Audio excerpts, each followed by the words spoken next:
Bismillahirrahmanirrahim. Fa in qulta lamun ngucap sira.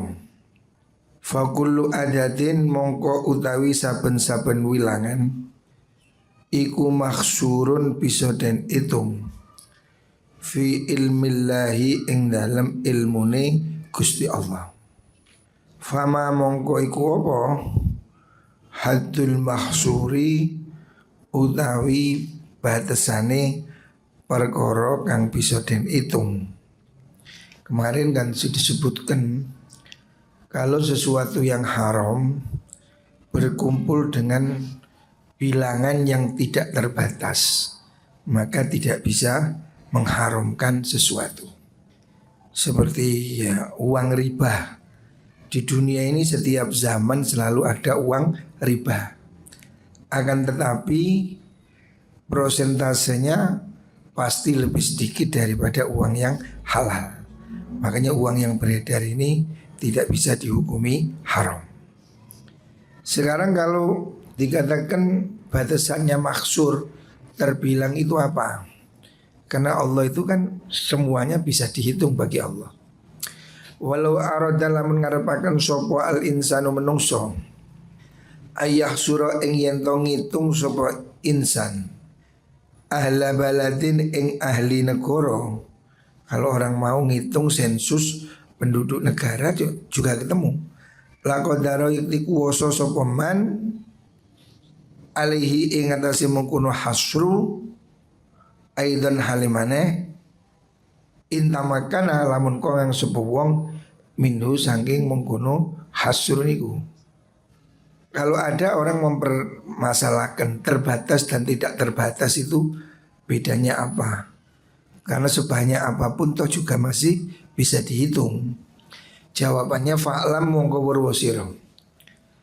Ana tahdida hadhil amsali setune ngitung ikilah piro-piro contoh amsali hadhil umur.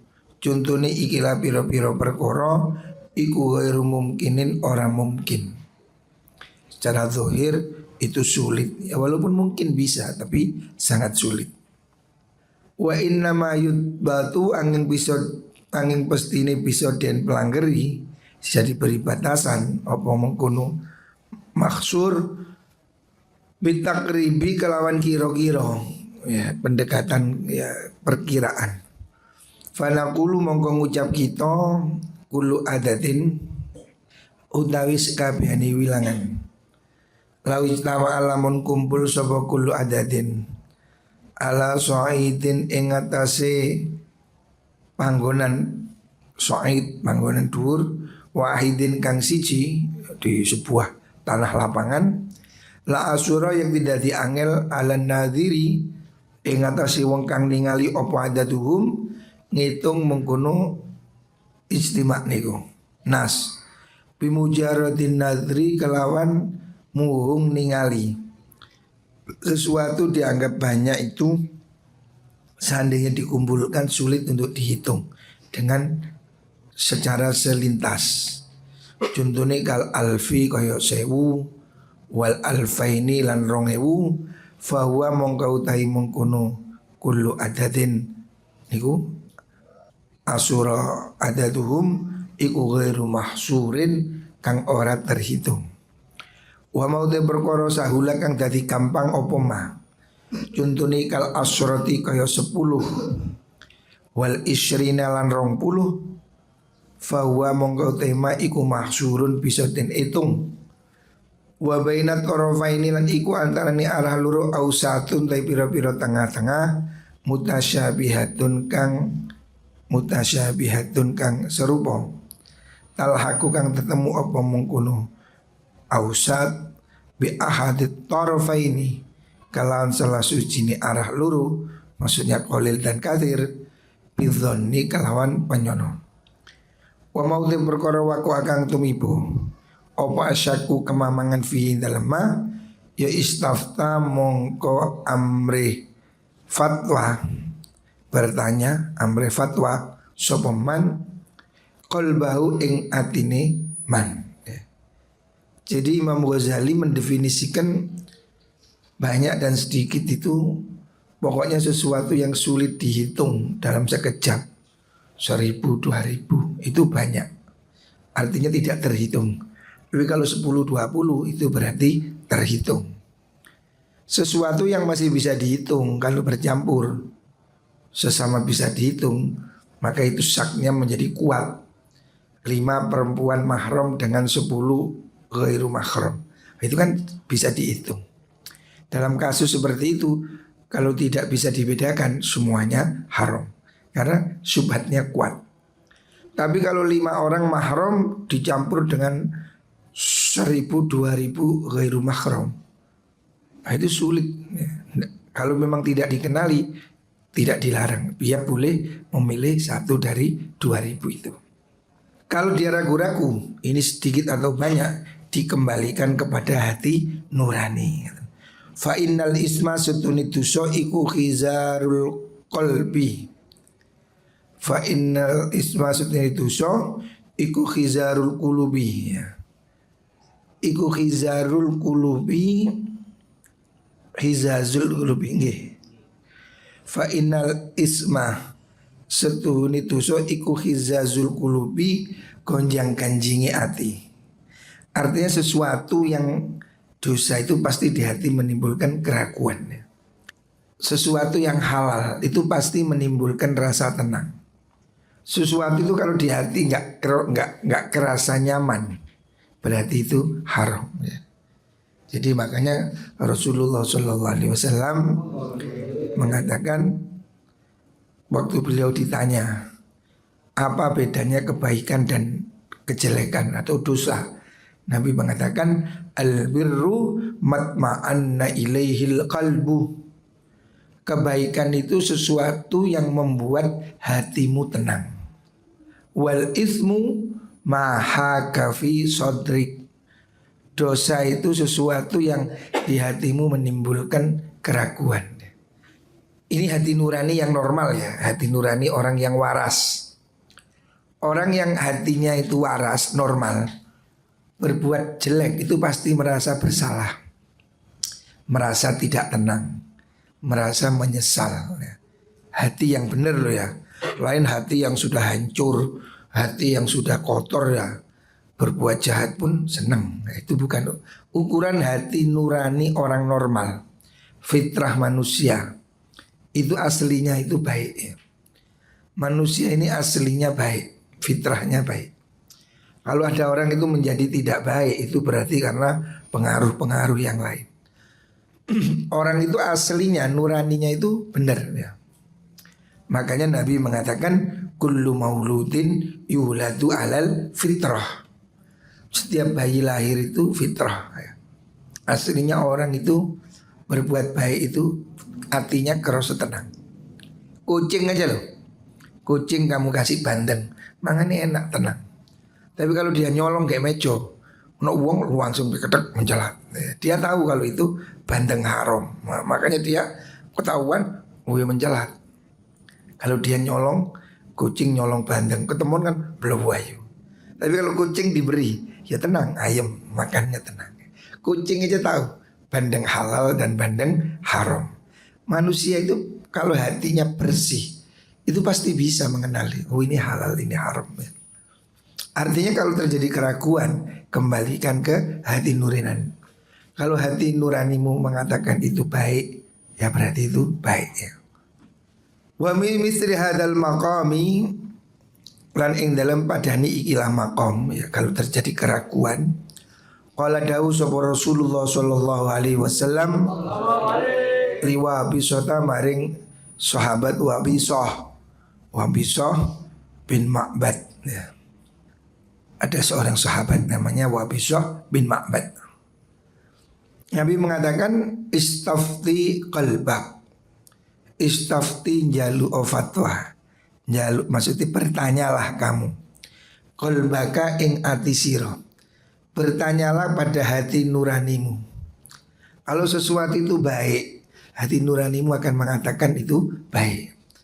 Ya contohnya awakmu melanggar, nek kon itu hatimu bener, ngerasa salah.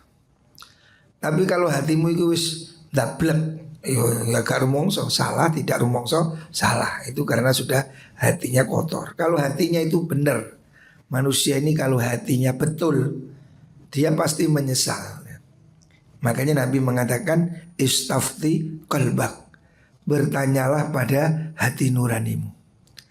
Wa in aftauka wa aftauka wa aftauka wa in aftauka senajan awe fatwa sopo kaum ka ing sira. Meskipun orang ngomong apa saja, kembalikan ke hati nuranimu.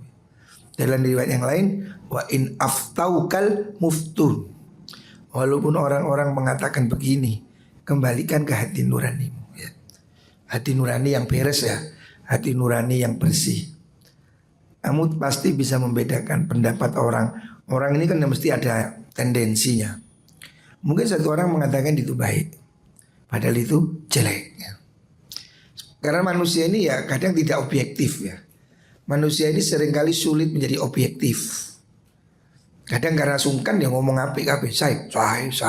Padahal elek ya. Manusia ini tidak semuanya objektif. Makanya kata Rasulullah SAW, bertanyalah pada hati nuranimu. Walaupun orang-orang memberi kamu fatwa, memberi kamu petunjuk, ya, kembalikan ke hati nuranimu. Benar nggak kelakuanmu itu? Benar nggak apa yang kamu lakukan itu? Walaupun orang lain berpendapat. Sebab tidak semua pendapat orang lain itu mesti benar. Juga tidak semua mesti salah ya. Melawan pendapat orang banyak itu ya belum tentu benar. Tapi pendapat orang banyak juga belum tentu salah ya. Makanya kembalikan ke hati nurani. Benar nggak sih ini ya? Kalau terjadi keraguan itu bertanyalah kepada hati nuranimu ya. Wa kadzalika lan kaya mengkono-mengkono hadzal maqam niku wau al aqsamu te pira-pira bagian al arbaatu kang papat. Allati zakarna kang wis nutur ingsun ha ing arba fil mazharil awwali ing dalem nggon gumelare sak kang pertama. Beliau ya kau kang tumibo fiha ing dalam mungkunu masaril awal opo atrofun piro-piro arah, piro-piro ada kemungkinan sisi-sisi mutaqabilatun kang berbandingan yang seimbang, wadihatun kang pertelo fin nafi ing dalam nafiaken wal isbati lan netepaken wa ausatin dan piro-piro tengah-tengah mutasyabihatin kang serupa. Dan sudah disebutkan Imam Ghazali ada 4 pemicu keraguan. Semuanya itu kan bersumber dari sesuatu yang kurang jelas ya. Kurang jelas halalnya, kurang jelas haramnya. Jelas haram ada kemungkinan halal, jelas haram ada halal kemungkinan haram ya. Subhat. Ada yang ekstrim halal, ekstrim haram itu jelas. Babi haram, pastilah. Sapi halal pastilah. Tapi bakso, nah, mungkin ada keraguan karena yang jualan itu non muslim. Karena itu di daerah non muslim, nah, ada keraguan. Tapi kalau asli bakso sapi halal, bakso babi haram itu jelas. Tapi kalau ada syubhat, nah itu kan dikembalikan kepada indikator-indikatornya. Setelah itu dikembalikan kepada hati nurani. Artinya orang bisa saja kemudian menguatkan sakar PDW bisa jadi. Tetapi toh itu melawan hati nurani. Hati nurani yang bersih itu pasti mengatakan yang benar ya. Kalau kita punya hati nurani benar ya. Fal mufti mongko utahi wong kang awe fatwa iku yufti paring fatwa sapa mufti bidzonni kalawan penyono. Mufti itu memberi fatwa berdasarkan dugaan ya. Karena dia kan cuma menduga mungkin begini. Wa alal mustafti lan iku tetep ingatasi wong kang amri fatwa ayastafti au ayyanro amri fatwa sapa mustafti qalbahu ing atine mustafti. Mufti itu hanya bisa memberikan apa yang dia duga. Ya sama dengan dokter. Dokter ini kan yang menduga, oh kamu sakit apa? Perut ini, oh mungkin ini diare ya. dia menduga. Mufti juga begitu. Kamu kalau mengatakan begini dia menduga oh begitu. Nah, pelakunya mustafti ini harus menimbang dirinya, benar nggak sih yang kamu omong itu? Tanyakan ke hati nurani. Wa inhakalan lamun gerenjel ya, kalau di hatimu itu gerenjel, sesuatu itu tidak meyakinkan, gerenjel ya. Ngerti gerenjel apa gerenjel? Ragu-ragu di hati. Fi sodrihi ing dalam atine mustafti opo syai'un suci-wici fa huwa mongko te ikwal ismu dosa bainahu antarane wong wa bainallahi antarane Gusti Allah. Sebab orang ini bisa aja pertanyaannya nggak lengkap sehingga mufti memberi hukum yang tidak lengkap. Tetapi dia tidak boleh berpegangan pada mufti itu kalau dia tahu bahwa dia bohong. Umpamanya mufti ditanyai bagaimana hukumnya orang mencerai dalam keadaan emosi. Kamu sadar nggak? Nggak sadar. Oh ya nggak apa-apa nggak sadar. Padahal sadar. Nah, berarti kan kamu bohong. Ya. Fatwanya mufti itu kan hanya dugaan sesuai yang dilaporkan. Tapi hakikatnya itu kan kamu tahu. Kamu benar nggak sih? Bohong nggak kamu? Kalau kamu bohong berarti kamu itu melakukan dosa antara kamu dan Gusti Allah. Fala yunjihi mongko orang nyelametake di ing wong fil akhirat ing dalam akhirat apa fatwal mufti fatwae wong kang amri fatwa maringi fatwa. Jadi kalau kamu bisa saja mengajukan fatwa dengan data-data yang dimanipulatif sehingga fatwanya mengatakan halal atau haram.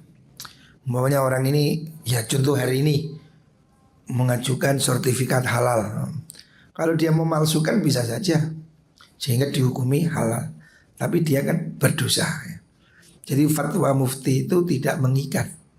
Sebab dia hanya sesuai yang dia ketahui. Sementara pelakunya harus menyadari hati nuranimu pasti mengatakan yang sebenarnya ya. Walaupun kamu bisa mengatakan lain, tapi kan hati nurani itu pasti jujur ya. Kita ini harus bisa berbicara dengan diri sendiri ya. Belajarlah jujur ya. Banyak hal yang mungkin orang tidak tahu, tapi Allah kan tahu ya. Kalau kita bohong, kalau kita tidak jujur, Allah tahu kok ya. Kamu bisa aja bohong, ngomong tidak sesungguhnya, tetapi kamu kan mendustai dirimu sendiri. Semakin sering kamu berdusta, itu akan membuat hatimu semakin banyak rasa menyesal, membuat hatimu menjadi tidak tenang. Orang itu kalau tidak jujur, dia pasti merasa takut. Takut ketahuan, takut ini, takut itulah. Itu yang membuat pikiran jadi beban. Makanya supaya hidup ini tenang, aman, sudah jangan bohong. Itu kuncinya. Kalau kamu jujur ya, kalau kamu jujur tidak ada beban ya. Ngomong benar kamu tidak ada beban. Dan kamu tidak perlu takut ngomong yang sebenarnya. Lebih baik kamu dibenci karena kamu jujur daripada kamu disukai karena kamu bohong. Kalau kamu dibenci karena kejujuranmu, itu lebih baik daripada kamu dipuji karena kemunafikanmu, kebohonganmu. Jadi jangan biasa tidak jujur. Ini pasti membuat hati tidak tenang gitu. Orang tidak jujur, baik perbuatan atau ucapan, itu pasti menimbulkan rasa bersalah bagi orang yang hati nuraninya normal hidup ya. Pasti dirinya ini merasa bersalah. Makanya Rasulullah SAW mengatakan istafti qalbak, bertanyalah pada hati nuranimu ya. Walaupun orang lain mengatakan apa, kamu berkata yang benar ya. Walaupun orang lain tidak jujur, kamu harus tetap jujur ya. Jujur itu membuat dirimu tenang. Walaupun orang lain tidak jujur, tapi kamu tidak usah ikut tidak jujur. Jujurlah walaupun orang lain tidak jujur. Jangan takut untuk mengatakan yang benar. Katakan yang benar dan tidak perlu takut. Nah, oh nanti saya kalau mengatakan benar dicela, tidak masalah. Dicela itu tidak apa-apa kok. Wong malaikat aja juga dimusuhi kok sama setan. Kita ini kalaupun sudah baik, pasti ada aja yang gak senang ya. Kalau kita udah melakukan yang terbaik, jujur, benar, ya pasti ada orang yang mengatakan jelek. Itu biasa. Malaikat pun juga dibenci oleh setan. Malaikat apa salahnya? Tapi ya dibenci sama setan ya. Jadi tidak perlu ikut-ikutan orang yang rusak ya. Berusahalah untuk benar mengikuti hati nurani. Fa innahu sedune mufti iku yufti awe fatwa sapa mufti bidzahiri kelawan zahire. Mufti pengadilan itu kan memutuskan zahirnya. Batinnya kan dia tidak tahu. Wallahu ta'ala Gusti Allah iku yatawalla nguasani sinten Gusti Allah as-saraira ing pira-pira perkara kang siri. Jadi pengadilan pun belum tentu benar. Bahkan Rasulullah SAW Nabi juga mengatakan bahwa kalau kamu mengadu kepada saya, kata Nabi, ya saya menghukumi sesuai yang diadukan. Mungkin salah satu ini ngomongnya pinter sehingga dia nipu, dan terus Nabi memenangkan dia. Mungkin Nabi sendiri mengatakan begitu. Mungkin saya memberi hukum sesuai dengan yang Nabi dengar, walaupun orang itu mungkin bohong. Tapi siapa yang bohong berarti dia seandainya diputuskan menjadi milik dia, padahal dia bohong, ya dia berarti mencuri atau berarti dia mengambil keputusan itu dengan tidak benar. Jadi keputusan pengadilan pun belum tentu benar yang sesungguhnya. Bisa jadi orang itu salah tapi dimenangkan karena pintar berdalih. Al-qismus salis utai bagian kang nomor 3 iku ayah talito. Syak ini yang ada 4 titik ya keraguan. Yang ketiga ayah talito yen to dadi campur opo halalun opo haramun perkara haram la yukhsaru kelawan den campur kelawan la yukhsaru kang ora bisa den hitung opo haram jumlahnya tidak terbatas campur bihalalin kelawan perkara halal yo la yukhsaru kang ora terhitung sama-sama tidak terhitung. Nah, sama-sama banyaknya. Contoh nih kahukmil amwali kaya hukumi piro-piro dunyo fi zamanina ing dalam zaman kita, zaman Imam Ghazali loh ya. Ada rupane ikilah zaman. Imam Ghazali itu tahun berapa sih? Imam Ghazali itu tahun 490 Hijriah. Hari ini tahun berapa? 1442 Hijriah. Berarti 1000 tahun yang lalu. Imam Ghazali mengatakan harta yang ada saat ini, saat dia hidup 1000 tahun yang lalu, itu Imam Ghazali sudah mengatakan campur halal dan haram itu 50-50. Haramnya sudah luar biasa, halalnya juga luar biasa, sudah 50-50. 1000 tahun yang lalu loh ya, orang masih baik. Berarti kalau hari ini mungkin haramnya sudah 90% kira-kira. Nah zaman Imam Ghazali itu, Imam Ghazali mengatakan zaman ini terjadi pencampuran harta halal dan haram secara besar-besaran. Faladhi mengkautai wong ya'khudhu kang ngalam sopoman al-ahkama ing pira-pira hukum minas suwari sanging pira-pira contoh iku qad yadhunnu terkadang nyono sopoman ana nisbatal ghairil mahsuri sedune nisbate perkara kang ora kena den hitung ila ghairil mahsuri maring perkara halal kang ora terhitung iku kan nisbatil mahsuri kaya nisbate perkara haram kan bisa den hitung den banding ilal mahsuri maring perkara halal kang bisa den hitung. Waqat hakamna teman-teman ngukumi ingsun sama ing dalam kono panggonan bitahrimi kawan haram ya. Imam Ghazali mengatakan sesuatu itu kalau haram sedikit dengan halal sedikit, cuma 2 pilihannya, halal haram. Campur tidak dikenali yang halal yang ini apa yang ini, dua-duanya haram menurut Imam Ghazali. Karena apa? 50-50. Ini yang halal yang mana ya? Dia ragu-ragu. Yang jelas satu halal satu haram, dua-duanya jadi haram menurut Imam Ghazali. Karena apa? Keraguannya 50% sudah. Lah hari ini kata Imam Ghazali, harta yang beredar pada saat itu, saat Imam Ghazali hidup, itu sudah seperti ini, 50-50 halal dan haram. berarti hukumnya sudah cenderung ke haram 1000 tahun yang lalu. Lalu saiki ya apa? Hari ini kira-kira sudah bukan 50-50, sudah jomplang ya. Dimana keharuman sudah lebih tinggi ya. Falnahkum mongko becik ngukumi ingsun hahuna ing dalem kene panggonan bihi klan mengkono tahrim. Tapi walati utai perkara nahtaru kang ngukumi nahtaru kang milih ingsun hu ing ma iku khilafu dzalika nulayani mengkono-mengkono hukum wa utai mengkono alladzina nahtar iku ana uselakuan iku la yahrum ora haram bihadzal apamal bihadzal ikhtilati kelawan ikilah percampuran ora haram ayat tanawala yen merkole sapa wong sean ing suwi-wiji bi ini kan kahanane syek ihtamala kang memper apa nau sunisya iku haramun haram wa nau lan sunisya iku halalun yo halal illa ayak tarina angin yen to dadi bebarengan bitikal aini klan mengkono-mengkono kahanan bebarengan opo bebarengan bitilkal aini klan mengkono opo alamatun tondo tadulu kang nuduhaken opo alama ala anau ing atas sunisya iku minal harami saking perkara haram.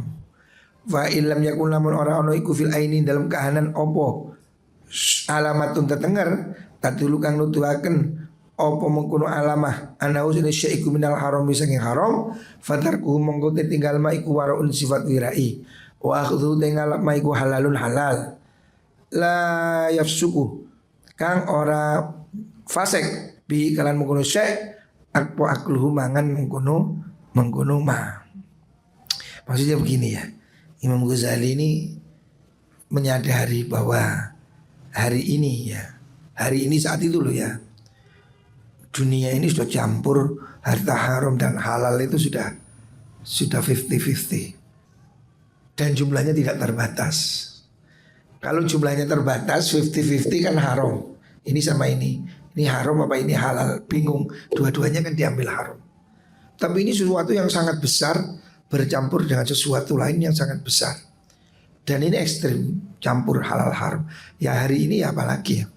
Hari ini kan harta yang berkumpul di dunia ini ya, ada yang hasilnya bertani halal, ada yang hasilnya menukang halal, tapi ada hasilnya pelacuran, ada hasilnya perjudian, ada hasilnya suap menyuap, korupsi. Harta ini udah campur jadi siji, semuanya setornya ke bank.